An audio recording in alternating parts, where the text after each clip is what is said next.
नमस्कार दोस्तों, स्वागत है आपका स्टडी फॉर सिविल सर्विसेज में। फ्री वीडियो के लिए चैनल को तुरंत सब्सक्राइब कर लीजिए और नोटिफिकेशन को जरूर ऑन कर लेना। हमारा फ्री वाला टेलीग्राम ये वाला ग्रुप जरूर से जरूर ज्वाइन कर लीजिएगा।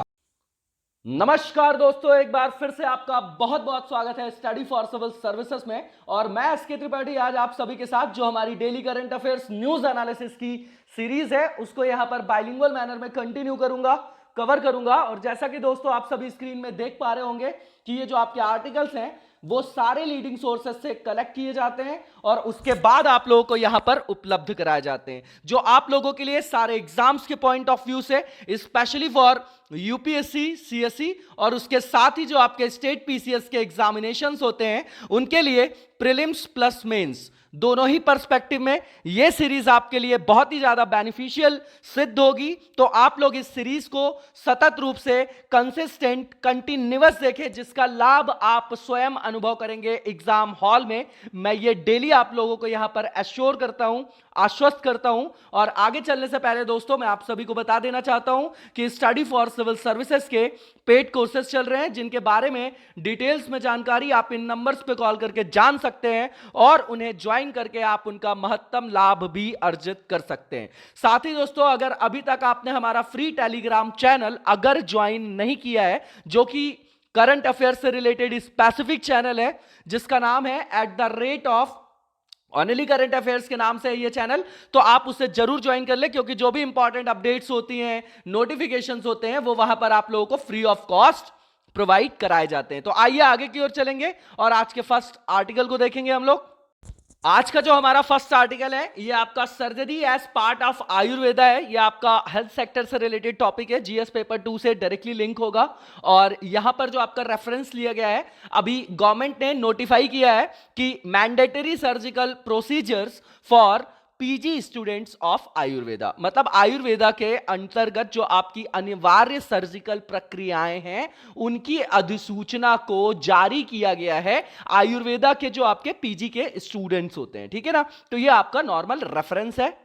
अब आपको पता है कि सिद्धा है, यूनानी है ना, आयुर्वेदा है, ये सब जो आप लोग सुनते हैं तो उसके अंतर्गत ही आपका ये डोमेन है। तो हेल्थ सेक्टर में, ठीक है ना, हमारे यहां जो आपका इनोवेशन से रिलेटेड कोई भी आपका ये इनोवेशन ही जो है, अगर सर्जरी जो है आपका आयुर्वेदा के अंतर्गत आएगा, है ना, तो जैसे शल्य तंत्र है उसमें शलाक्य तंत्र है, तो ये क्या हो गया आपका हेल्थ इंफ्रास्ट्रक्चर के अंतर्गत कुछ नयापन है ना। तो ये सब चीजें हमारे लिए इंपॉर्टेंट हो जाती है। तो कुछ इंपॉर्टेंट पॉइंट्स इसके बारे में यहां पर बताए जा रहे हैं जिनको हम देखेंगे। यहां पर जो सर्जरी स्टेटस है आयुर्वेदा में, पहले उसके बारे में यहां पर कुछ पॉइंट्स बताए गए। तो 2 ब्रांचेस हैं इसके अंतर्गत, जो सर्जरी की बात कर रहे हैं आयुर्वेदा के अंतर्गत, तो उसमें 2 शाखाएं हैं। एक को बोला जाता है शल्य तंत्र और दूसरे को बोला जाता है आपका शलाक्य तंत्र। ठीक है ना, तो जो आपका शल्य तंत्र है ये नॉर्मली रेफर करते हैं यहां पे जनरल सर्जरी वगैरह को, ठीक है ना। और जो शलाक्य तंत्र है उसमें जो आपका आई है, ईयर है, नोज है, थ्रोट है और टीथ है, तो इनसे रिलेटेड जो सर्जरी वगैरह होती है वो आपका शलाक्य तंत्र के अंतर्गत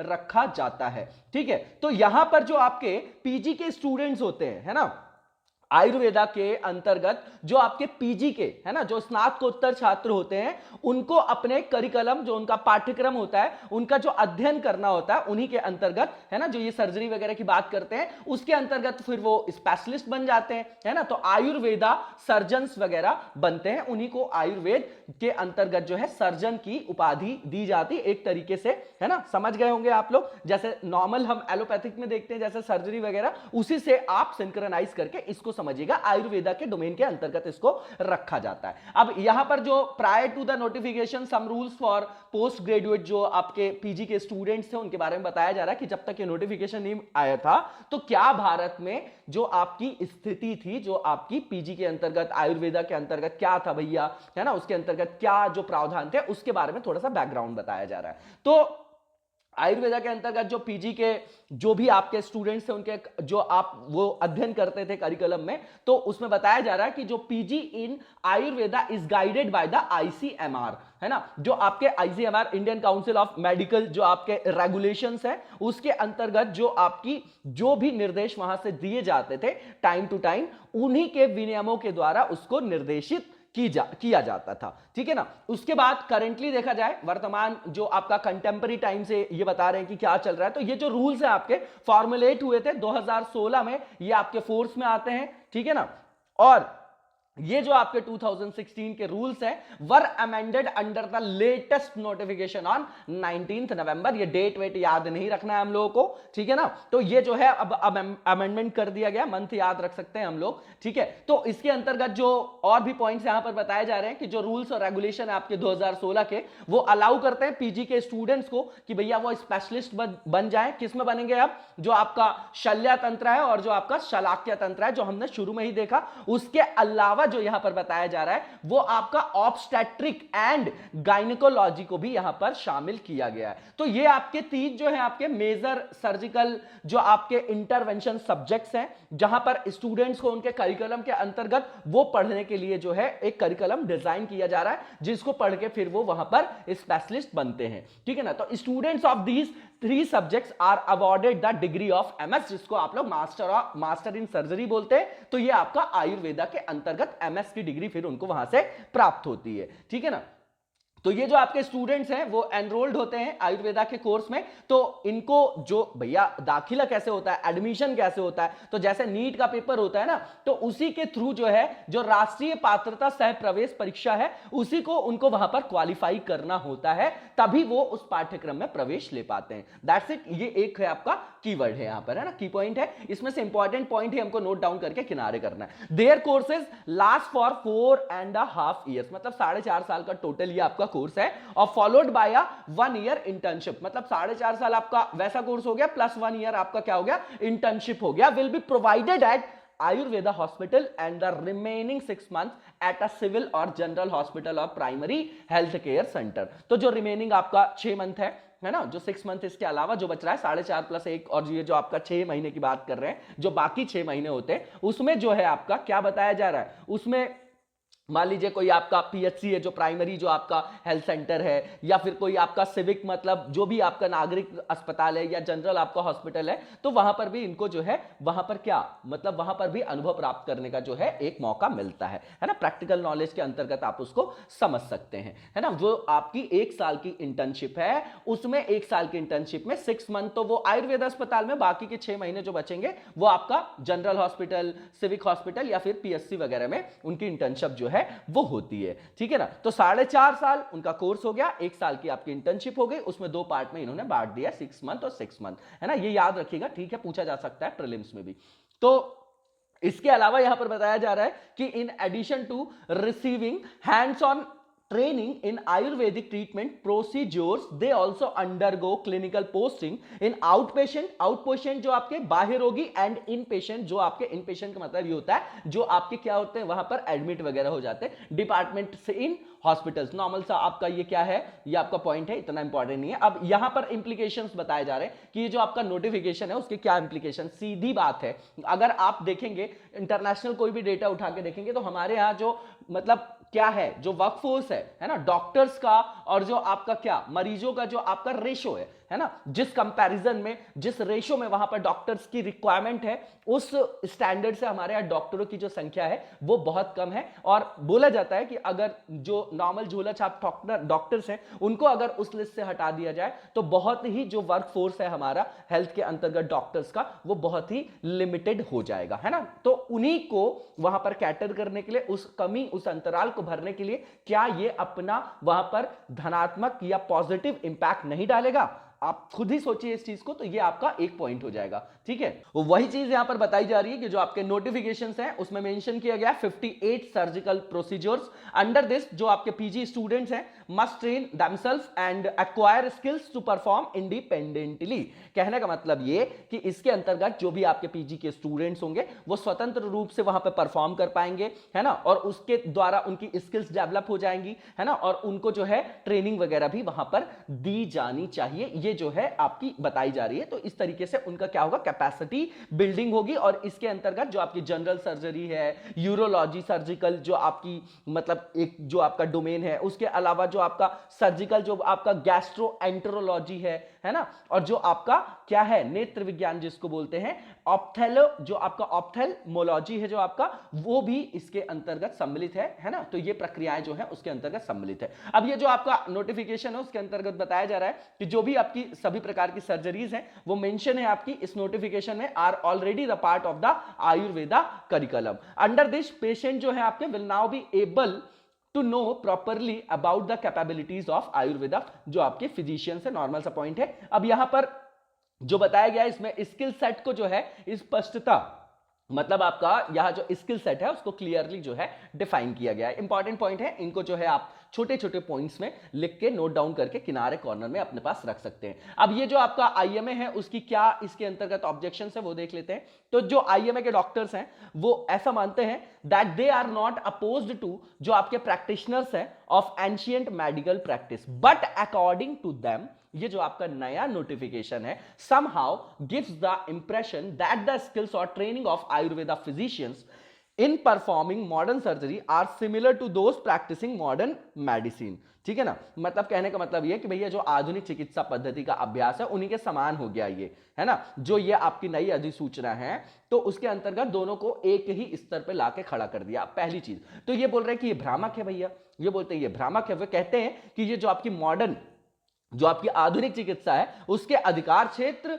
और उसकी कैपेबिलिटी दक्षताओं में ये क्या कर रहे हैं, ओवर रीच कर रहे हैं, अतिक्रमण के समान है। यही पॉइंट आपका कीवर्ड है, इसको आप लिख सकते हैं कि ये आपका ऑब्जेक्शन की बात कर रहे हैं कि भैया सिमिलर ही हो जाएगा, तो हमारे अधिकार क्षेत्र में आ रहे हैं और ये ओवर रीच कर रहे हैं, वहां अतिक्रमण कर रहे हैं, नॉर्मल सा पॉइंट है। अब यहां पर जो नेक्स्ट आर्टिकल है हमारा, यहां पर जो रखा गया है invitation of proposal for formation of technical जो आपकी टेक्सटाइल बॉडी है ना। तो टेक्सटाइल सेक्टर वैसे भी हमारे लिए बहुत ज्यादा इंपॉर्टेंट है, पेपर 3 में रख सकते हैं आप इसको, ठीक है ना। तो जो टेक्सटाइल सेक्टर है और सबसे ज्यादा पूरे भारत में जब आप मैप में देखेंगे तो आपको समझ में आएगा कि जो आपका सबसे ज्यादा भारत में जो आपका डिसेंट्रलाइज्ड कोई भी जो इंडस्ट्री है वो क्या है, आपकी टेक्सटाइल है ना। नॉर्थ साउथ ईस्ट वेस्ट कहीं भी देख लीजिए आप, ठीक है। और बहुत जो इसको बोलते हैं अपन क्या, ये लेबर इंटेंसिव आपका क्या है, इंडस्ट्री है, ठीक है ना। ज्यादा से ज्यादा लोगों को रोजगार मिलता है यहां पर, और उसके अलावा बहुत सारा जो फॉरेक्स है हम ये जो है आपका है ना, जो विदेशी धन होता है हम इसके द्वारा अर्जित करते हैं,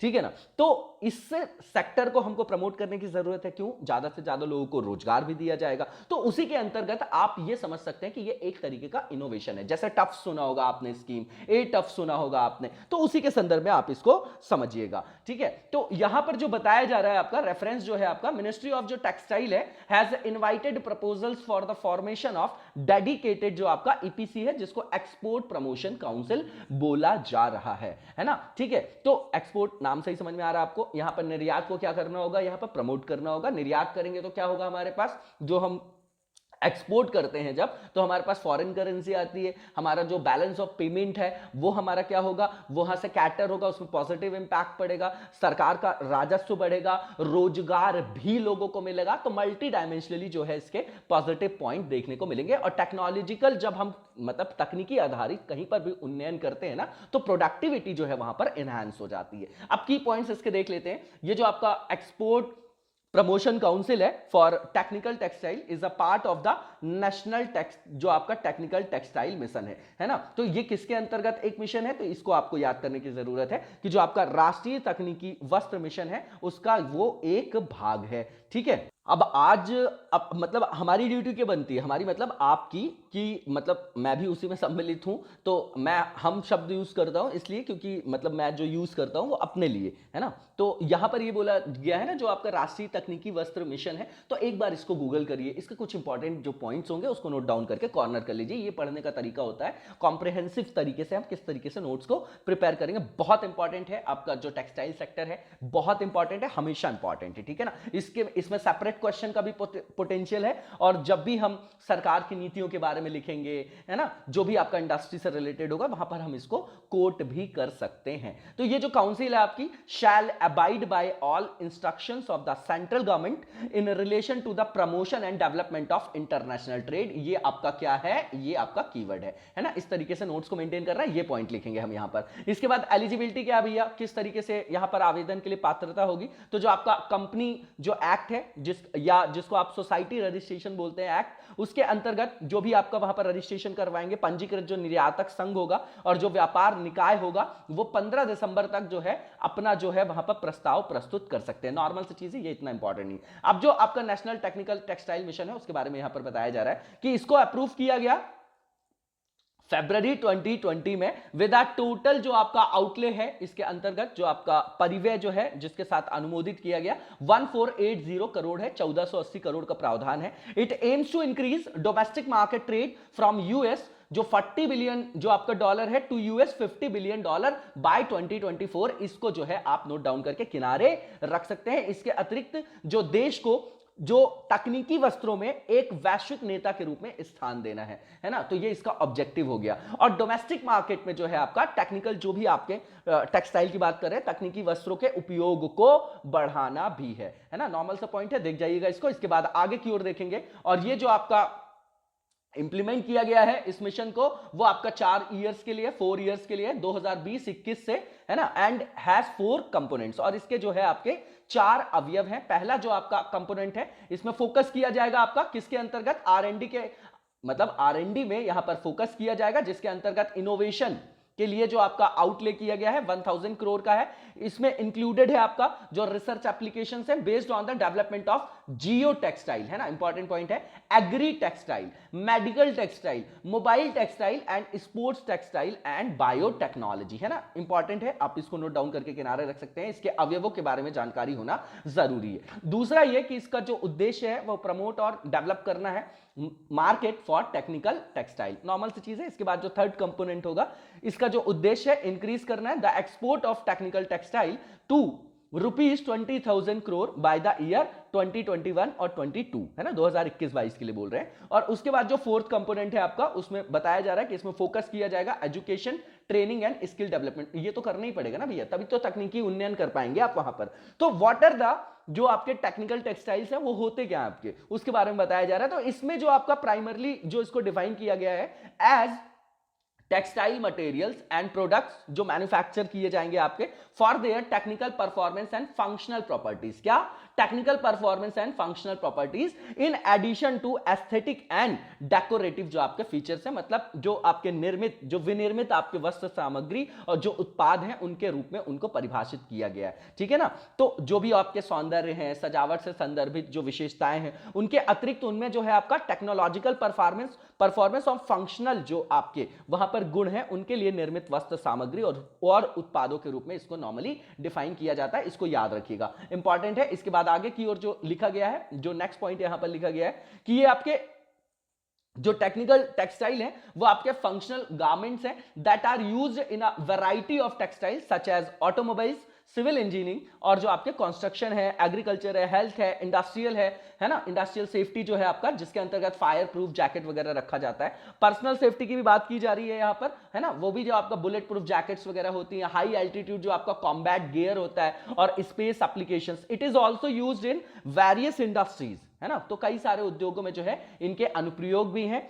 है ना, और उनके साथ उनका उपयोग भी किया जाता है। अब इनमें जो लिखा गया है based on its use there are 12 technical textile segments, 12 जो है आपके टेक्निकल टेक्सटाइल सेगमेंट्स हैं इसके अंतर्गत। तो ये पहले ऊपर भी हम लोगों ने पढ़ा है और ये आपका रेपिटेशन भी है, कुछ और भी यहां पर देखने को मिलेगा, जैसे एग्रोटेक हो गया, मेडिटेक हो गया, बिल्ड टेक हो गया, मोबिल जो आपका मोबाइल टेक है, मोबिल टेक है आपका, ठीक है ना, मोबिल टेक है आपका, और इसके बाद आपका क्लोथेक है, उसके बाद आपका ओईटेक है, जियोटेक है, पैकटेक है, होमटेक है, प्रोटेक है, इंडकटेक है आपका एंड स्पोर्ट टेक है, ठीक है ना, नॉर्मल सी चीज है। अभी यहां पर बताया जा रहा है कि जो आपकी टेक्निकल टेक्सटाइल इंडस्ट्री इंडिया में उसके बारे में कुछ डेटा है, इसमें से कुछ पॉइंट्स को हमको नोट डाउन करके कॉर्नर करना है। जी जो एस्टिमेटेड यहां पर कैपिटल की बात की जा रही है इंडियन टेक्निकल टेक्सटाइल की सेगमेंट की, वो आपके यूएस करेंसी के अंतर्गत इसको मापा जा रहा है, $16 बिलियन है, which is about 6% of the global technical textile market of US, है ना, जो आपका 250 billion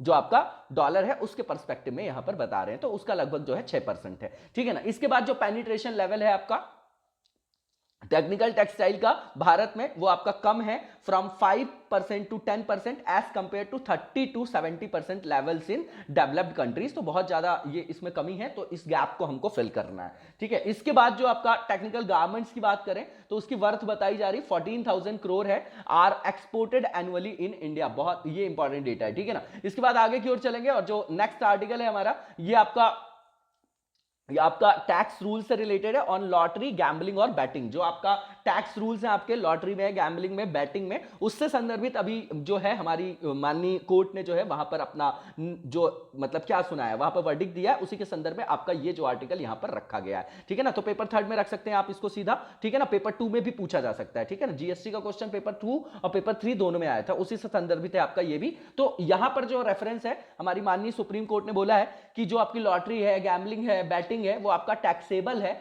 under the GST act. ठीक है ना, ये तो आपका क्या होगा, क्या हो गया, रेफरेंस हो गया। अब की पॉइंट्स देखने की जरूरत है हमको यहां पर। तो यहां पर कोर्ट ने बोला है, एक ऑर्डर पास किया है, एक दरअसल वहां पर पिटीशन लगाई गई थी इसके संदर्भ में कि भैया पहले का रूल है, ये आपका टैक्सेबल नहीं है ना, वही सब चीजें यहां पर बताई जा रही हैं। तो कोर्ट ने बोला कि भैया टैक्सेबल है ये जीएसटी के अंतर्गत। ठीक है ना, तो यहां पर जो ऑर्डर दिया गया है in relation to petition filed by various जो आपके लॉटरी डीलर्स हैं, है ना, उन्होंने जो आर्ग्यू किया था उसके संदर्भ में कि that the central government has improperly classified lotteries as goods, है ना, तो ये संदर्भ है। अब ये जो आपका मतलब ये केंद्रीय वस्तु एवं जो आपका सेवा कर अधिनियम 2017 है ना, जीएसटी की बात कर रहे हैं, जीएसटी एक्ट की, उसकी जो आपके सेक्शन है 2 और उसका जो सब क्लॉज है, मतलब देखिए जो उसका सब पार्ट है 52, उसके अंतर्गत बताया जा रहा है, ये आपको रटने की जरूरत नहीं है। ठीक है ना, पहली चीज तो उसके अंतर्गत ये बताया जा रहा है कि जो लॉटरी पर कर अधिरोपित करने की जो भी आपकी शक्ति है, जो अधिसूचना है, उसको वहां पर चुनौती देते हुए जो भी आपके याचिका करते थे, उन्होंने तर्क दिया कि ये जो कानून है आपका वो संविधान के तहत दिए गए आपके फंडामेंटल राइट्स का वायलेशन करता है। और वहां पर जो आपका एक केस का रेफरेंस दिया गया था, इसको आप रख सकते हैं कॉर्नर में लिख के, कि जो आपका सूर्योदय जो आपका एसोसिएट्स था बनाम दिल्ली गवर्नमेंट जो आपका वाद था, उसमें सुप्रीम कोर्ट के द्वारा जो निर्णय दिया गया था, तो बोले उसके लिए ये आपका उसके लिए क्या है, कॉन्ट्राडिक्शन है, उसके विपरीत है, तो भैया ये गलत है ना। वहीं पर फिर इस निर्णय में ये माना गया था, मतलब ये जो वाद है आपका सूर्योदय एसोसिएट्स वर्सेस दिल्ली गवर्नमेंट वाला, तो उसमें जो निर्णय दिया गया था उसमें ये माना गया था कि लॉटरी जो है एक तरीके का एक्शनेबल क्लेम है। ठीक है, तो इसको गुड्स के रूप में डिफाइन नहीं किया जा सकता। यही जो है अभी सुप्रीम कोर्ट ने पलट दिया है कि भैया ये जीएसटी के अंतर्गत शामिल किया जा रहा है ना, और किया जा सकता है। ठीक है, तो यहां पर जो अब सुप्रीम कोर्ट का जो डिसीजन है उसके बारे में देखेंगे। तो जो सुप्रीम कोर्ट ने अपने जजमेंट पे बोला है कि जो लॉटरी है, गैम्बलिंग है, बैटिंग है, are actionable claims and fall under the definition of goods under section 2 और उसका जो सब पार्ट है 52 ऑफ द जो सेंट्रल जीएसटी टैक्स एक्ट है, जो आपका क्या है 2017 का। कोर्ट ने बोला कि भैया ये जो जीएसटी है आपका लॉटरी, गैम्बलिंग में, बैटिंग में, वो आपका किसी भी तरीके से विभेदीकरण के जो आपके आयाम है उससे संदर्भित नहीं है, डिस्क्रिमिनेटरी नहीं है in any way and does not violate the right to equality provided under the constitution. ठीक है ना, ये इंपॉर्टेंट है हमारे लिए, जो ये पैराग्राफ है, जो ये स्टेटमेंट है। इसके बाद वहां पर बताया गया कि जो आपका शेड्यूल 3 है सेंट्रल जीएसटी एक्ट का, है ना, तो उसके अंतर्गत जो एक्शनेबल क्लेम है other than lottery, gambling and betting is classified as neither supply of goods nor services।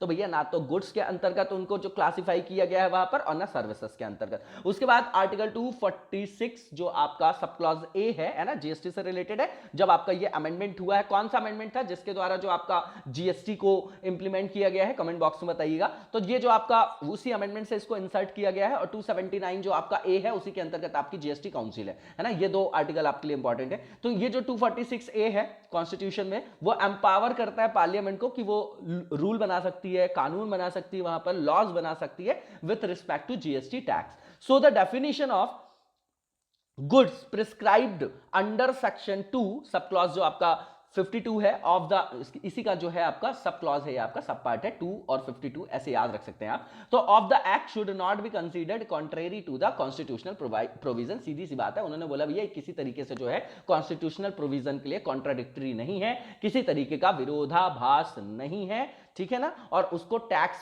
के अंतर्गत, जीएसटी टैक्स के अंतर्गत लाया जा सकता है, ठीक है ना। तो एक्शनेबल क्लेम क्या होता है, तो according to the transfer of जो आपकी प्रॉपर्टी एक्ट है 1882 का, ये अपना ब्रिटिश एरा का, मतलब जो कॉलोनियल एरा है उस टाइम का एक्ट है ना, मतलब उस टाइम का ये आपका प्रावधान है। तो उसके अंतर्गत जो आपका एक्शनेबल क्लेम है उसके अंतर्गत रेफर किया जाता है to a claim for any loan other than a loan secured by mortgaging immovable property, जो इमूवेबल होती है मतलब अचल संपत्ति, और प्लेसिंग द मूवेबल प्रॉपर्टी, है ना। तो इसको सीधे याद कर जाइएगा, ये सीधी सी चीज है, ये आपकी क्या है, मतलब याद हो जाएगा, रटने की जरूरत नहीं, समझ लेंगे अपने आप याद हो जाएगा। तो ये आपकी डेफिनेशन जो है उससे संदर्भित है, देख लीजिएगा, है ना। इसके बाद जो नेक्स्ट आर्टिकल है हमारा, ये आपका रिन्यूएबल एनर्जी पार्क जो है वो स्टैब्लिश किया जा रहा है भारत में नियर पाकिस्तान बॉर्डर। इंपॉर्टेंट है हमारे लिए, थर्ड पेपर में सीधा रख सकते हैं आप, जीएस पेपर थर्ड से लिंक होगा। तो 15 दिसंबर को जो प्रधानमंत्री मोदी जी हैं हमारे, जो प्रधानमंत्री जी हैं वो विजिट का, मतलब वो जो है आपके अपनी विजिट के दौरान कच्छ टू, मतलब कच्छ के यात्रा के दौरान, टू ले the foundation stone for the nearly 30,000 megawatt hybrid renewable energy park along the Indo Pakistan border in Kutch district. और ये जो आपका प्रोजेक्ट है वो आपका लार्जेस्ट प्रोजेक्ट है इस तरीके का of its kind in the world, ठीक है ना। तो 15 दिसंबर को जो है उसकी आधारशिला रखने के लिए वो कच्छ की यात्रा करेंगे, ये हमारे लिए इंपॉर्टेंट है, वेरी वेरी इंपॉर्टेंट, ठीक है। तो अब इसके की पॉइंट्स देख लेते हैं हम लोग कि ये जो आपका रिन्यूएबल एनर्जी पार्क है उसके क्या जो है आपके क्षेत्र होंगे, सेक्टर्स की बात करें, कंपोनेंट समझ लीजिए। तो इसके दो जो है आपके पार्ट है, पहला जो आपका 49,600 जो आपका हेक्टेयर है वो आपका हाइब्रिड पार्क जोन होगा with 24,800 megawatt capacity wind and solar power plants. दूसरा, there will be a special wind park area spread over 23,000 hectares है। दो पार्ट है, इसमें किसी भी तरीके का एनालिसिस का स्कोप नहीं है, इसको सीधा ऐसे ही हमको अपने जहन मस्तिष्क पटल पर व्यवस्थित रूप से स्थापित करना है। इसके बाद जो प्रोजेक्ट का स्टेटस है वो बता रहे हैं। तो ये जो परियोजना है आपकी वो लोकेटेड है कहां, दो विलेजेस है आपके, जो आपका खावड़ा विलेज है और आपका विककोट है। ये प्रोजेक्ट साइट जो है वो लगभग जो है 25 किलोमीटर है, कहां से, खावड़ा से, which is the end point of the area which can be accessed by citizens, है ना। तो इसका स्ट्रैटेजिक भी आपका इंपॉर्टेंस है, ठीक है ना। और ये जो प्रोजेक्ट है आपका special wind park area will fall with in 1 to 6 kilometre of the international border. तो भैया जो भी हमारी इंटरनेशनल बॉर्डर के आसपास किसी भी तरीके का अगर डेवलपमेंट किया जाता है जो कि आपका किससे संदर्भित होगा, अवसंरचना से, तो उसका अपना रणनीतिक महत्व भी होता है ना। और ये जो आपका हाइब्रिड पार्क है ना, इस प्रोजेक्ट के अंतर्गत जो मतलब स्थापित किया जा रहा है वो आपका लोकेटेड है 6 किलोमीटर दूर, कहां से, जोन बाउंड्री से। और जो आपका बीएसएफ है वो ऑलरेडी प्रेजेंट है आपका इस, मतलब वहां पर अवस्थित है, कहां पर, इस क्षेत्र में मौजूद है। नॉर्मल सी चीज है। इसके बाद जो यहां पर इसी पार्ट को, इसी लोकेशन को क्यों चूज किया गया उसके बारे में बताया जा रहा है। तो पहली चीज, यहां की जो आपकी लैंड है, आपकी कच्छ वाला एरिया है, आपको समझ में आ ही रहा होगा, है ना। तो ये आपका कैसा, ये आपका दलदली एरिया है। तो दलदली मतलब एक तरीके का बैरन लैंड है, बंजर है। तो भैया वहां पर किसी तरीके की खेती वगैरह, एग्रीकल्चर तो किया नहीं जा सकता। तो वहां के लोगों को हम रोजगार कैसे देंगे, हाँ कैसे देंगे हम वहां के लोगों को रोजगार, जब एग्रीकल्चर भी नहीं हो सकता, बैरन लैंड है। तो भैया उस कमी को, उस अंतराल को भरने के लिए क्या ये इनोवेटिव जो आपका जो भी इनिशिएटिव लिया जा रहा है उससे वहां पर ऋणात्मक प्रभाव तो पड़ेगा नहीं, वहां पर क्या धनात्मक प्रभाव उससे नहीं पड़ेगा, बिल्कुल पड़ेगा, कि वहां पर जो है पॉजिटिव इंपैक्ट देखने को मिलेगा। चाहे एम्प्लॉयमेंट के मतलब एस्पेक्ट से देखिए आप वहां पर, है ना, चाहे आप इकोनॉमी जो आपका ग्रोथ के हिसाब से देखिए, या उस क्षेत्र के समुचित विकास के संदर्भ में देखिए, इस तरीके से इसको कनेक्ट करना है। And can not be use for agriculture, मतलब ये जो लैंड है बैरन है, तो वहां पर जो है इसलिए इस साइट को यूज किया गया है कि जो आपके संसाधन है उनका जो है किस तरीके से तार्किक पूर्ण जो है प्रबंधन किया जा सके, उनका दोहन किया जा सके, है ना, ठीक है। तो इसके बाद जो अनदर रीजन है is that if you put a wind mill near the boundary they also act as a boundary. सीधी बात है, अगर आप पवन चक्की वगैरह लगाते हैं ना किसी सीमा के पास, तो वो एक तरीके से जो है वो कैसे काम करेगी, मतलब एक बाउंड्री के रूप में। आपने देखा होगा कि लाइन से जो है वो वहां पर जो है पवन चक्की वगैरह जो है वो लगाई जाती है, और ये जो है आपका कॉर्नर में जो है कोस्ट वाले एरिया से बिल्कुल करीब है, तो वहां पर हवा जो है एक मिनिमम स्पीड में चलती है, तो वो वहां पर जो है रेगुलर जो है वो रोटेट होती रहती पवन चक्की वगैरह, ठीक है। अब यहां पर एलोकेशन बताया जा रहा है इस प्रोजेक्ट के अंतर्गत क्या किया गया है। तो जो स्टेट गवर्नमेंट है वो अलॉट करेगी, मतलब उसने अलॉट किया है लैंड 6 डेवलपर्स को आफ्टर इनवाइटिंग एप्लीकेशंस। इसके बाद under the competitive bidding route policy जो एंटायर 23,000 हेक्टेयर है इसके अंतर्गत स्पेशल विंड जोन पार्क है ना, उसके अंतर्गत जो स्थापित किया जाएगा, have been allocated to the SECI solar energy corporation to set up wind projects है ना। ये इतना इंपॉर्टेंट नहीं है, फैक्चुअल जानकारी है, इसको देख जाइएगा बस। यहां पर जो पावर जो प्रोड्यूस की जाएगी इस पार्क के अंतर्गत वो डिस्ट्रीब्यूट की किसके द्वारा जो है आपका डिस्ट्रीब्यूट किया जाएगा, by the power grid corporation of India. Corporation of India इसका नाम याद रखिएगा, प्रीलिम्स के लिए इंपॉर्टेंट है कि किसके द्वारा जो है वहां पर डिस्ट्रीब्यूशन किया जाएगा। इसके बाद जो सेलेक्टेड आपके डेवलपर्स हैं वो have to develop 50% of the total production capacity over the next 3 years and complete the project in 5 years। तो ये जो है आपकी समय सीमा के संदर्भ में बताया जा रहा है। इसके बाद भारत की जो आपकी रिन्यूएबल एनर्जी एफिशिएंसी उसके बारे में बताया जा रहा है कि जो आपका रिन्यूएबल एनर्जी है उसका जो आपका मतलब अकाउंट बता रहे हैं है ना, उसकी जो क्षमता है उसके बारे में बता रहे हैं। For 39% of the total estimated production capacity है ना, पूरे देश के अंतर्गत बात कर रहे हैं ये आपके, दैट इज 368.98 गीगावाट है आपका है ना। These figures are as of 29 फरवरी 2020, बिल्कुल लेटेस्ट फिगर है, इसको नोट डाउन करके किनारे करिए है ना। यही सर्वे वगैरह में भी देखने को मिलेगा आपको है ना। इसके बाद अप्रोक्सीमेटली यही होगा। During the last 5 years there has been an increase of 226% in installed renewable energy capacity। ये भी इंपॉर्टेंट पॉइंट है। इसके बाद अगर समकालीन संदर्भ में देखें तो भारत की जो रैंकिंग है वो आपकी 5th है ग्लोबली, वैश्विक स्तर पर बात कर रहे हैं in total installed renewable energy capacity. तो एक अच्छा जो है हम बोल सकते हैं भारत के जो इस डोमेन में है ना। अब यहां पे फिर INDC, यहां पर फिर पेरिस क्लाइमेट डील, फिर यहां पर जो है आपका ग्लोबल वार्मिंग से किस तरीके से मिटिगेशन के लिए भारत सरकार कदम उठा रही, क्या इस पॉइंट को हम वहां यूज नहीं कर सकते? बिल्कुल कर सकते हैं। और यहां पर भारत का जो परफॉर्मेंस है वो बहुत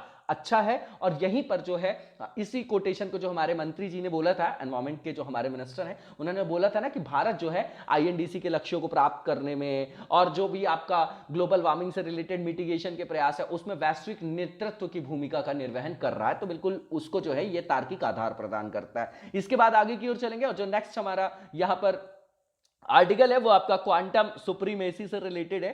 तो ये आपका किससे, साइंस टेक से रिलेटेड है ना, क्वांटम कंप्यूटर वगैरह आप लोग पढ़ते होंगे, उसी से संदर्भित है। तो अभी चाइना के अंतर्गत जो आपके चाइनीज साइंटिस्ट हैं उन्होंने क्लेम किया है कि भैया to have designed a quantum computer that is capable of computation about 100 trillion times faster than the world's most advance super computer. आप देख रहे हैं कितना ज्यादा वहां पर तकनीकी उन्नयन है कि भैया जो अभी सबसे उन्नत सुपर कंप्यूटर है उसकी तुलना में लगभग 100 ट्रिलियन गुना तेजी से वो आपका वहां पर गणना करने में सक्षम होगा। जो क्वांटम कंप्यूटर जो है बनाने का दावा कर रहा है कौन? चाइना है ना, वहां के जो आपके साइंटिस्ट हैं। अब इसके की पॉइंट्स हम देख लेते हैं। गूगल ने लास्ट ईयर जो है वहां पर बिल्ड किया था है ना, उन्होंने बोला था, जो उनका कथन था, उन्होंने कहा था कि वो बिल्ड कर रहे हैं आपके एक ऐसा computer that could do a computation, वो गणना ही है, संगणना बोलते हैं, संगणक जैसे बोलते हैं हिंदी में आपका कंप्यूटर को, कंप्यूटेशन ही समझिए आप, इन 200 seconds that would take 10,000 years to solve with the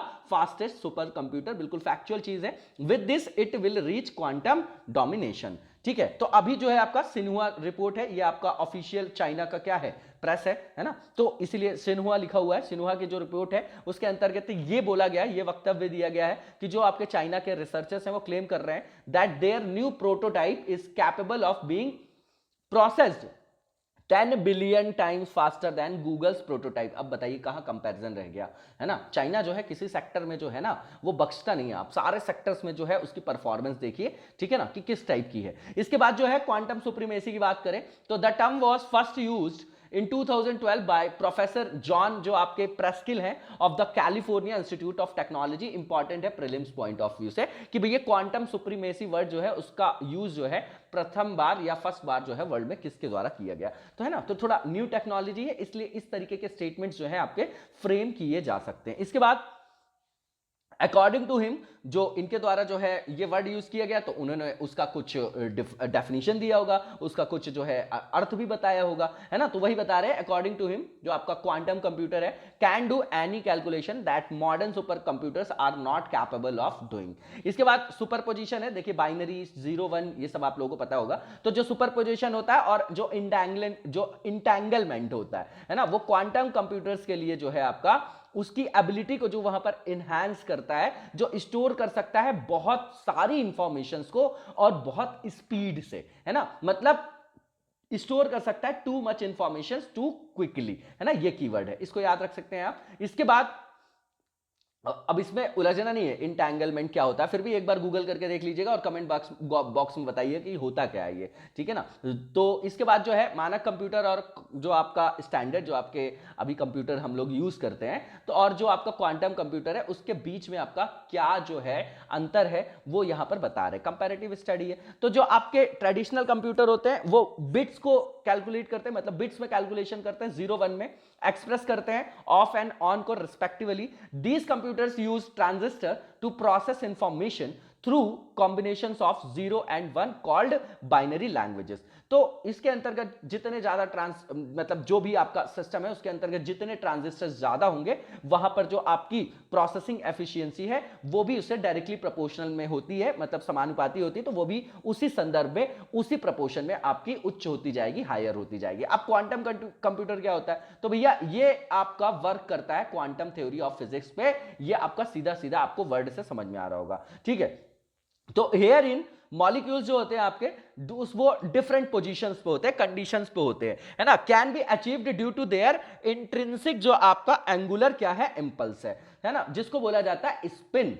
दो पोजीशन होती है इसमें भी 0 और 1, जिसको एक्सप्रेस किया जाता है by the spin off molecules. तो जो मॉलिक्यूल्स का जो स्पिनिंग होता है उससे उसको व्यक्त किया जाता है, अणुओं के स्पिन से उसकी जो है अवस्थिति स्थिति को जो है वो व्यक्त किया जाता है दो स्थितियों में 0 और 1, है ना।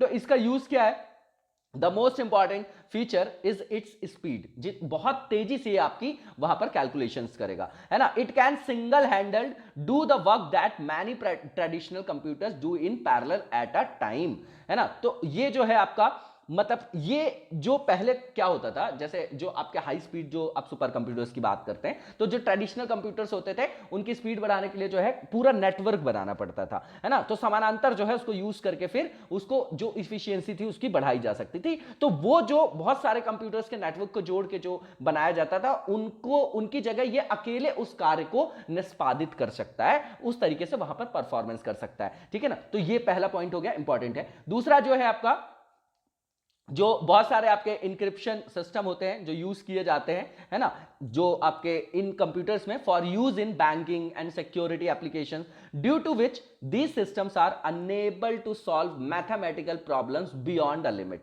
क्वांटम कंप्यूटर्स जो है कैन ओवरकम दीज शॉर्टकमिंग्स। ये दोनों पॉइंट जो है पैराग्राफ बहुत इंपॉर्टेंट है, नोट डाउन करके किनारे कर लीजिएगा, है ना, ये हमको पता होना चाहिए, इंपॉर्टेंट है। और इसके बाद जो है आपका नेक्स्ट जो यहां पर पॉइंट बताया जा रहा है कि it will be able to get some necessary information easily and in a short time from a very large set of data, है ना। तो ये नॉर्मल सी चीज है कि इसमें जो है जो आवश्यक सूचनाएं होती है वो आसानी से और कम समय में प्राप्त करने में सक्षम होगा। भैया जब स्पीड बढ़ जाएगी, स्टोरेज का जो उसका कैपेसिटी बढ़ जाएगी, तो ये नॉर्मल सा पॉइंट है, वो वहीं से कनेक्ट हो रहा है। इसके बाद आप देखेंगे कि in addition It can be useful for scientific research, astronomical space mission, data protection और आपका आर्टिफिशियल इंटेलिजेंस है एटसेट्रा। नॉर्मल सी चीज है, इसको देख सकिएगा, इन क्षेत्र में भी आपके उपयोगी हो सकते हैं, सीधी बात है। इसके बाद आगे की ओर चलेंगे और जो नेक्स्ट हमारा आर्टिकल है इसमें ये पेपर 3rd से रिलेटेड है आपका, है ना, ये आपका फूड से रिलेटेड ही आ जाएगा, जो आपका meat produce in the laboratory emerging options in the world, ठीक है ना। तो मतलब ये आपका इनोवेशन है ना, ठीक है, कि जो आपकी सिंगापुर की जो आपकी फूड एजेंसी है उसने इस वीक अप्रूव किया है जो lab grown meat products produced in the laboratory. सीधी बात है, कोविड के कारण जूनोटिक डिसीज वगैरह भी देखी जा रही है, ठीक है ना। तो उसके एक विकल्प के रूप में जो है लैब में बनाए गए जो मीट प्रोडक्ट्स हैं उनको जब यूज करेंगे तो वहां पर जो है इन्फेक्शन वगैरह की जो है वो संभावना बहुत कम हो जाएगी, न्यूनतम हो जाएगी, नहीं के बराबर हो जाएगी। तो उसको जो है अभी सिंगापुर की जो आपकी फूड एजेंसी है उसने जो है जो भी मीट जो उत्पादित किया जा रहा है आपका प्रयोगशाला में, उन उत्पादों को मंजूरी दे दी। और ये पूरे वर्ल्ड में पहली बार है कि कहीं भी जो है इनकी बिक्री के लिए जो संवर्धित मांस को मंजूरी दी गई है। मतलब प्रोसेस जो आपका कल्टीवेटेड जो आपका मीट है जो लैब में है बनाया जाएगा, उसकी सेलिंग को जो है वहां पर अप्रूव किया गया। इंपॉर्टेंट है प्रीलिम्स के लिए, है ना, कि किस देश के द्वारा किया गया। अब इसकी इंपॉर्टेंस क्या होगी, तो जो आपका एफएओ है ना, फूड एंड एग्रीकल्चरल जो आपका ऑर्गेनाइजेशन है, इसके बारे में पढ़ा होगा आपने, इंपॉर्टेंट है। इसके बारे में पढ़ के और कुछ पॉइंट्स जो है मुझे आप कमेंट बॉक्स में लिख के बताइएगा, इंपॉर्टेंट है। तो इसके द्वारा according to the food outlook जो आपकी रिपोर्ट है रिलीज की गई जून 2020 में, है ना, वो किसके द्वारा की गई, एफएओ के द्वारा। एक आपको मिल गई कि भैया ये रिपोर्ट कौन सी संस्था जारी करती है। इस तरीके की जो नई रिपोर्ट्स होती है ना, उसको पूछ लिया जाता है ना, ऑफ द यूनाइटेड नेशन। वैसे भी ये ऑर्गन है आपका यूएन का, आपको पता है। तो ग्लोबल जो आपका प्रोडक्शन है मीट का is expected to decrease by 333 million tons, which will be 1.7% lower than the year 2019। तो भैया इसका उत्पादन जो है वो आपका कम हो गया, ठीक है। तो मेन रीजन क्या है उसका, कोविड-19 है, ठीक है। उसके कारण जूनोटिक डिसीज वगैरह भी देखा जा रहा है, specially influenza from African swine fever and highly pathogenic birds would also be a major factor in the reduction in the meat production. This would provide an opportunity for the alternative meat जो आपकी industry है। Normal सी चीज है, ये मैंने पहले ही आपको डिक्टेट कर दिया है, इसको पढ़ जाइएगा। अब इसके बाद जो आपका यहां पर डिफरेंस बताया जा रहा है कि how is lab processed meat different from plant based meat, है ना। तो वेजिटेबल जो आपका मीट है is made from sources such as जो आपका सोया है या जो आपका पी प्रोटीन होता है ना, मटर प्रोटीन की बात कर रहे हैं। वाइल जो आपका ये जो आपका संवर्धित मांस है उनको लैब में बनाया जाता है। तो किससे बनाया जाता है, हाँ, डायरेक्टली बनाया जाता है सेल्स से इन लैबोरेटरी, मतलब कोशिकाओं से सीधे उनको जो है वहां पर क्या किया जाता है, प्रोसेस किया जाता है, बनाया जाता है। The aim of these two is the same, तो उद्देश्य दोनों का सेम है, ठीक है। Offering an alternative to traditional meat products जो है to feed a lot of people. तो सीधी बात है, फूड सिक्योरिटी को वो जो है आपके इंश्योर करेगा, बहुत सारे लोगों की जो है आपकी फीडिंग करेगा, वो आपके बहुत अधिक लोगों को जो है वहां पर मांस उत्पादों की उपलब्धता को सुनिश्चित किया जा सकेगा। नॉर्मल सी चीज है। और इसके बाद जो पॉइंट है जो सबसे इंपॉर्टेंट है कि जूनोटिक जो आपकी डिसीज होती है ना, जो आपके जूनोटिक का मतलब जो आपके जानवरों में जो आपके वायरस से रिलेटेड जो आपके मतलब रोग वगैरह हो जाते हैं, फिर स्प्रेड होते हैं वो, है ना, तो वैसे खतरे जो है कम हो सकते हैं, क्योंकि जब उनको मानव उपभोग करेगा तो फिर वही बायो एक्यूमुलेशन, फिर ना बायो मैग्निफिकेशन, वो वाला एस्पेक्ट आ जाएगा, तो उस खतरे को वो कम कर देंगे। और इसके अलावा जो भी आपका एनवायरमेंटल जो आपका एस्पेक्ट ले, अगर उसमें कोई भी जो आपका नेगेटिव इंपैक्ट पड़ता है मांस की खपत से, तो उसमें भी जो है आपकी कमी देखी जा सकेगी, है ना। तो these can reduce the environmental impact of meat consumption जो है आपका। in terms of cellular structure जो आपका ये प्रोसेस मीट की बात कर रहे हैं is similar to conventional meat, है ना, दोनों जो है लगभग एक समान है, except that processed meat does not come directly from animals। बस ये अंतर है कि इसको लैब में उगाया जा रहा है, ये डायरेक्टली जो है एनिमल से नहीं प्राप्त किया जाता है, ठीक है। इसके बाद जो नेक्स्ट यहाँ पे पॉइंट लिखा है कि बेनिफिट्स क्या है इस प्रोसेस्ड मीट के, तो इस रिपोर्ट में बताया गया है कि ये जो मीट है आपका वो आपका बनाया जाएगा क्लीन एनवायरनमेंट में, so the risk of contamination by pathogen such as जो आपका सैलोमोनेला है ना, और ई कोलाई है, इनका नाम आपने पहले भी सुना होगा, डायरेक्टली जो है बहुत बार जो है एनसीईआरटी में यूज किया गया, which may be present in traditional जो आपके स्लॉटर हाउस होते थे एंड मीट पैकिंग फैक्ट्रीज होती थी, is much lower than using this meat it happens, है ना, नॉर्मल सी चीज है। इसके बाद it does not require antibiotics use in animals, ये सबसे बड़ी समस्या है ना, जो आप आज देख रहे हैं चिकन वगैरह में यूज होता है, फिर वही बायोएक्यूमुलेशन और फिर वही बायोमैग्निफिकेशन, है ना, उन दो चीजों को आप याद रखिएगा, वही कीवर्ड है। उस तरीके से वो जो है पशुओं से मानव की जो आपके मानवों के अंतर्गत आ जाते हैं, है ना, ये सब आप लोग जानते होंगे। Used in animal raised to obtain meat, therefore it reduce the threat to public health by increasing antibiotic जो है आपका, है ना, रेजिस्टेंस, ठीक है। नॉर्मल सी चीज है, नॉर्मल सा पॉइंट है, इससे जो आपका एंटीबायोटिक प्रतिरोध बढ़ने की जो आपकी संभावना थी,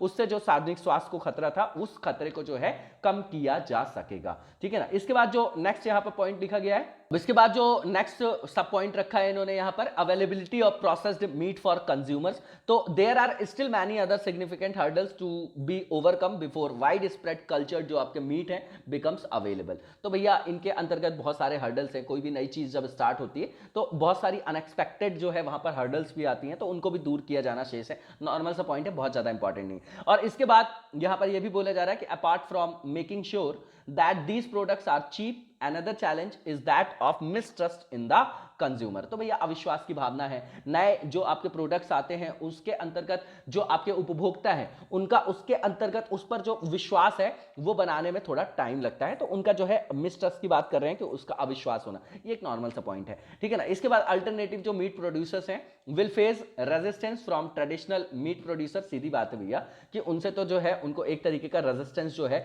जो फ्लक्स है वहां पर, वो क्या करना पड़ेगा, वो वहां पर देखना, जड़ता जो है आपका, है ना, एक तरीके की इनर्शिया जो है आपका, वहां पर उनको क्या करना पड़ेगा, रेजिस्टेंस फेस करना पड़ेगा जो ट्रेडिशनल मीट प्रोड्यूसर है उनसे, due to which it is difficult to increase production of जो भी आपका ये लैब में बनाया जाने वाला आपका मीट है एट प्रेजेंट। नॉर्मल सा पॉइंट है। इसके बाद जो पारंपरिक आपके मांस जो भी आपके मतलब उत्पादक हैं, है ना, जो ट्रेडिशनल मीट है स्टिल डोमिनेट्स द मार्केट। बिल्कुल ठीक बात है, ट्रेडिशनल जो मीट है वो अभी भी जो मार्केट को डोमिनेट करता है। एंड इंडस्ट्री जो आपके इंथुआजिस्ट हैं, है ना, जिनको बोला जाता है, वो आपके फाइटिंग करेंगे to hold their market by challenging the idea of alternative जो आपके मीट्स हैं। देखिए सीधी बात है, ये नॉर्मल से पॉइंट्स हैं, है ना, पॉजिटिव और नेगेटिव दोनों एस्पेक्ट देखना पड़ता है ना, तो इसलिए जो है इन पॉइंट्स को यहां पर रखा गया। ये सिर्फ लिखने का स्टाइल, कुछ भी नहीं है इसमें पॉइंट में, है ना, आप ध्यान से जब इसको वापस से पढ़ेंगे आपको समझ में आएगा, ठीक है। इसके बाद आगे देखेंगे हम, और जो आपका संवर्धित मांस का उत्पादन है उसके बारे में कुछ डेटा बताया जा रहा है। तो जो जीएफआई का जो रिपोर्ट है, बाय द एंड ऑफ 2019 55 कंपनियां हैं जो फोकस कर रही हैं आपकी इस तरीके के मीट प्रोडक्शन में।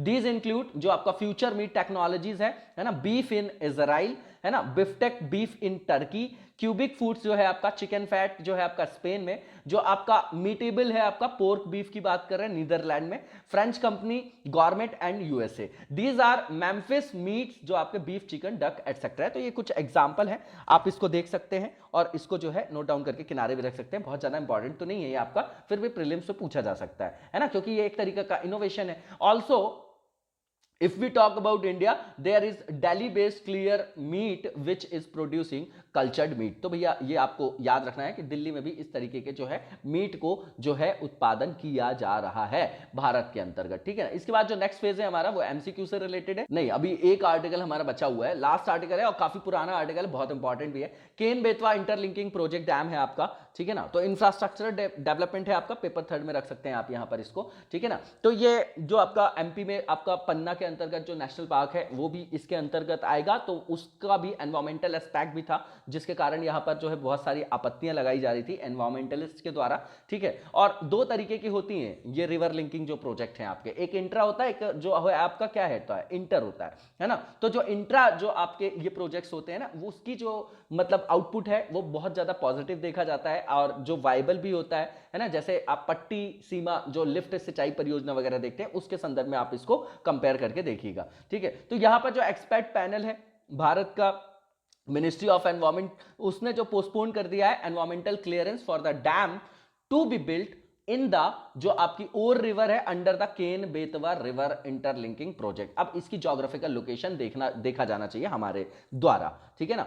अब इसके बाद यहां पर जो है एनवायरमेंटल क्लियरेंस को रोक दिया गया है, ठीक है ना। अब समिति ने जो है यहां पर नए डेटा की डिमांड की गई है, बोले नए फिगर्स को पहले आप सबमिट करो, only then will a decision be taken regarding a new public hearing on this project, है ना। तो नॉर्मल सी चीज है कि इसमें जो है अभी जो है वहां पर क्या कर दिया गया, एनवायरमेंटल क्लियरेंस को वहां पर क्या कर दिया गया है, रोक दिया गया, पोस्टपोन कर दिया गया है ना, इस प्रोजेक्ट के अंतर्गत। अब यहां पर जो है इस प्रोजेक्ट के बारे में बताया जा रहा है, तो इसके बारे में थोड़ी जो इंपॉर्टेंट पॉइंट्स है वो हमको पता होना चाहिए। तो ये जो केन बेतवा प्रोजेक्ट है ना, वो इन्विसेज करता है एज अ 2 पार्ट प्रोजेक्ट, है ना, 2 पार्ट है इसके। Is the first river interlinking project in the country, इसलिए बहुत इंपॉर्टेंट है, इसको नोट डाउन करके रखिएगा। पहला जो है देश की पहली नदी इंटरलिंकिंग परियोजना ऐसा बताया जा रहा है ना। और जो इसका ऑब्जेक्टिव है of this project is to transfer surplus water from the Ken river in the Madhya Pradesh to the Betwa river in Uttar Pradesh. देखिए ये जो रीजन देखेंगे ना आप एमपी में, तो बुंदेलखंड वाला जो आपका क्षेत्र है ना, तो वो आपका कैसा ड्रॉट प्रोन एरिया है, सूखा प्रवण क्षेत्र है। अब अगर कोई एरिया जहां पर वाटर सरप्लस है और कोई जो दूसरा एरिया है जो वाटर डेफिसिट वाला एरिया है, तो वहां से उस वाटर को चैनलाइज करके क्या किया जा सकता है, जो सूखा प्रवण क्षेत्र है वहां पर भी पानी को पहुंचाया जा सकता है। समझ गए आप? इसीलिए जो है इंटरलिंकिंग प्रोजेक्ट्स को वहां पर क्या किया जाता है, इंप्लीमेंट किया जाता है। ठीक है, लेकिन जो वायबिलिटी की बात करेंगे ना, वो इंट्रा मतलब एक ही स्थान पर। लेकिन आप देखेंगे कि अगर हमारे जैसे भारत के मैप में देखेंगे, अब उत्तर भारत की नदियां और जो आपकी मतलब प्रायद्वीपीय क्षेत्र की नदियां, अब इनको इतनी दूर दूर को अगर आपको करना होगा इंटरलिंकिंग, तो वायबिलिटी नहीं होगी, क्योंकि जो उच्चावच है ना, जो रिलीफ है यहाँ का वो बहुत डिफरेंट है। लेकिन हम एक ही क्षेत्र में, जैसे केन बेतवा है ना, तो एमपी यूपी पास पास में, तो आसानी से जो है वो वायबिलिटी भी होगी उसकी, और उसके जो है कई सारे जो है पॉजिटिव इंपैक्ट देखे जाएंगे। लेकिन इसमें एनवायरमेंट जो है आपका, एनवायरमेंटल जो एस्पेक्ट है उसमें कई सारे जो है वहां पर जो है आपत्तियां जो है लगाई जाती, क्योंकि एनवायरमेंट में तो नेगेटिव इंपैक्ट पड़ना ही है ना इन सब प्रोजेक्ट्स का।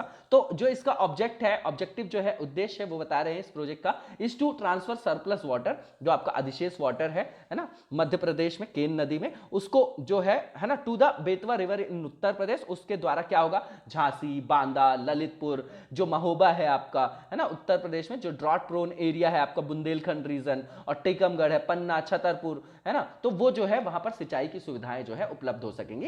ये क्षेत्र का इतना बड़ा नाम, इस पूरे पैराग्राफ का जो सेंस है वो सिर्फ छोटा सा है कि वाटर सरप्लस जो आपका एरिया, वहां से सरप्लस वाटर को, वाटर डेफिसिट जो आपका ड्रॉट प्रोन एरिया है, वहां पर पानी की उपलब्धता का सुनिश्चित करा के सिंचाई सुविधा को वहां पर क्या करना, एंश्योर करना। ठीक है ना, आपको सब पता ही है कि 60% जो हमारे यहाँ इरिगेशन की सुविधा है वो किस पे डिपेंडेंट है, मानसून पे है ना। तो हमारे यहाँ जो है जो कृषि है वो वाइबल नहीं रह गई है, तो फार्मर्स वगैरह सुसाइड करते हैं, और इस क्षेत्र में जहां पर वैसे ही सूखा प्रवण क्षेत्र है तो वहां पर और गरीबी भी होगी। तो उन सब चीजों को क्या करेगा, उनके एक विकल्प के रूप में वहां पर वो क्या करेगा, वो अपनी उपस्थिति को दर्ज कराएगा, है ना, वो एक विकल्प को प्रस्तुत करेगा, सिंचाई इंफ्रास्ट्रक्चर जो है वहां पर उपलब्ध कराएगा। तो कृषि अच्छी होगी, है ना, किसानों की आय बढ़ेगी, तो ओवरऑल जो है उस क्षेत्र का विकास जो है हो सकेगा। It is considered as a model project for inter state river transfer, जो आपका मिशन है ना। और ये जो आपका डैम है to be construct will be 45 meters high and 2218 meter लंबा है आपका, और रिवर नियर जो आपका डिडोनी विलेज है, कहां पर, अशोकनगर डिस्ट्रिक्ट है आपका एमपी का, which is expected to provide irrigation facility to 90,000 hectare, 90,000 hectare है ना। तो इतने बड़े क्षेत्र में जो है सिंचाई की सुविधा मिलने का अनुमान है। इसके बाद यहां पर बताया जा रहा है कि ये जो प्रोजेक्ट है इसमें एस्टिमेटेड जो आपकी कॉस्ट है वो लगभग बताई जा रही है 30.65 बिलियन है, और जो रिक्वायरमेंट है लैंड की वो 3730 हेक्टेयर है, which consist 968.24 hectares of forest land. अब ये आ गया एनवायरमेंटल एस्पेक्ट, है ना, इतना जो है वन क्षेत्र उसके अंतर्गत आएगा, 7 उसमें गांव उसके अंतर्गत कंप्लीटली अफेक्टेड होंगे इसके द्वारा। ठीक है, और जो 5 विलेजेस हैं वो पार्शियली अफेक्टेड होंगे। इन एडिशन जो एरिया बता रहे हैं about 2723.70 hectare expected to be submerge, तो इतना क्षेत्र जो जलमग्न हो जाएगा। यही पैराग्राफ इंपॉर्टेंट है, इसीलिए एनवायरमेंट जो आपका एस्पेक्ट है, एनवायरमेंटल जो क्लियरेंस है उसको वहां पर रोक दिया गया। This include forest land, so the ministry of environment, और जो आपका फॉरेस्ट और क्लाइमेट चेंज है उसने पूछा गवर्नमेंट ऑफ मध्य प्रदेश से and the national water development agency to get forest clearance for it based on the recommendation of an expert panel, कि भैया एक्सपर्ट पैनल से आप पहले मंजूरी प्राप्त करो, उसके बाद ही इस प्रोजेक्ट को आगे की ओर बढ़ाया जाएगा, है ना। इसके बाद यहां पर बताया जा रहा है, इसके बाद 2019 के बारे में बता रहे फरवरी में, कि जो डाइवर्जन था आपका 968.24 hectares of forest land was also allowed by the forest advisory committee, है ना, जो आपकी MOEFCC के अंतर्गत आती है, फरवरी 2019 में। ये आपकी टाइमलाइन बताई जा रही है। In case of the dam, जो आपकी ये फिगर्स हैं, which the environmental clearance has been given were more than 18 months old, therefore the expert panel has postponed environmental clearance for the dam to be built in the Or river under the Ken Betwa river interlinking project, जो आपका है उसको जो है वहां पर स्थगित कर दिया गया था। नॉर्मल सा पैराग्राफ है, इसको पढ़ जाइएगा आप, ठीक है ना, इसमें कोई भी एनालिसिस का स्कोप नहीं। अब यहां बेनिफिट्स क्या होते हैं इंटरलिंकिंग के, नॉर्मल सी चीज है, इससे इंक्रीज होगा आपका वाटर और फूड सिक्योरिटी, बिल्कुल ठीक बात है ना। जो आपका ड्रॉट प्रोन एरिया है वहां पर जो है फूड सिक्योरिटी होगी, वाटर सिक्योरिटी होगी, है ना। फूड जब वाटर की जो आपकी सिक्योरिटी होगी तो उससे आपका इरिगेशन की फैसिलिटी उपलब्ध होगी, उससे जो है वहां पर खेती होगी, तो फूड सिक्योरिटी भी सुनिश्चित की जा सकेगी। इसके बाद this leads to disaster reduction, है ना, आपदा न्यूनीकरण होता है इससे, नॉर्मल सी चीज है। और दिस प्रमोट्स ट्रांसपोर्टेशन, परिवहन को भी बढ़ावा मिलता है, इससे जल का समुचित उपयोग भी संभव होता है और इससे जो है एग्रीकल्चर को भी प्रमोट किया जाता है। नॉर्मल से पॉइंट है, ये आप खुद भी सोच सकते हैं, इसमें कुछ भी नयापन नहीं है। इसके बाद जो नेक्स्ट फेज है हमारा, ये रिलेटेड है आपका नौसेना दिवस से, नेवी डे से, ठीक है। तो पहला स्टेटमेंट उसके बारे में बताना है कौन सा ट्रू है। तो पहला ये कि दिसंबर 5 जो है वो ऑब्जर्व किया जाता है every year in India as naval day. तो गलत डेट लिखी गई है, 4 दिसंबर की डेट है आपकी, पहला स्टेटमेंट गलत हो गया। दूसरा जो है मतलब on the same day India won a decisive victory during the Indo Pakistan war of 1965। अब अगर नेवी डे की बात करें तो बिल्कुल ठीक है, लेकिन अगर 5 दिसंबर के संदर्भ में देखें तो गलत है। लेकिन आप इसको ऐसे समझिए कि सेम डे का मतलब नौसेना दिवस में इंडिया ने जो है वो डिसीजिव विक्ट्री हासिल की थी, इंडो पाकिस्तान जो वॉर था 1965 वाला, है ना, लाल बहादुर शास्त्री जी का एरा है, ये आपको पता होगा। अब इसके बाद दूसरा स्टेटमेंट बिल्कुल ठीक है, नौसेना दिवस जो है ये आपका जो 4 दिसंबर को सेलिब्रेट किया जाता है, उसी दिन जो है आपका डिसीजिव विक्ट्री भारत ने हासिल की थी। दूसरा स्टेटमेंट ठीक है। तीसरा जो स्टेटमेंट है, on 4th of December under operation जो आपका ट्राइडेंट था, Indian navy submerge 3 ships near the Pakistani port city of Karachi, ठीक है ना, तो बिल्कुल ठीक है। दूसरा और जो आपका तीसरा स्टेटमेंट है वो ठीक है, पहला स्टेटमेंट आपका गलत है और इसका आंसर आपका 2 और 3 ओनली हो जाएगा, जो कि सी में दिया गया है, ठीक है। इसके बाद जो नेक्स्ट स्टेटमेंट है, मतलब नेक्स्ट जो हमारा एमसीक्यू है, उसमें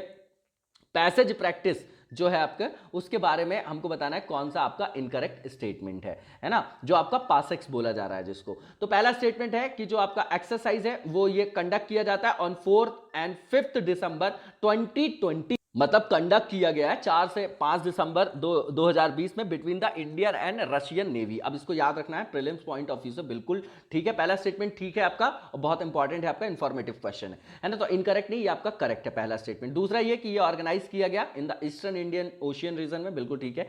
और तीसरा जो है इसका ऑब्जेक्टिव क्या है, तो भैया इंक्रीज करना कोऑर्डिनेशन दोनों नेवीज के बीच में और अडॉप्ट करना है बेस्ट प्रैक्टिसेस। तीनों के तीनों स्टेटमेंट आपके बिल्कुल ठीक है और इसमें इनकरेक्ट पूछा गया है, इसलिए नन ऑफ द अबव होगा इसका आंसर, जो कि आपका डी में दिया गया है। इसी के साथ आज के वीडियो को हम यहीं पर विराम देंगे, नेक्स्ट वीडियो में कंटिन्यू करेंगे, तब तक लगातार जबरदस्त तरीके से पढ़ते रहिए। Thank you so much, best of luck.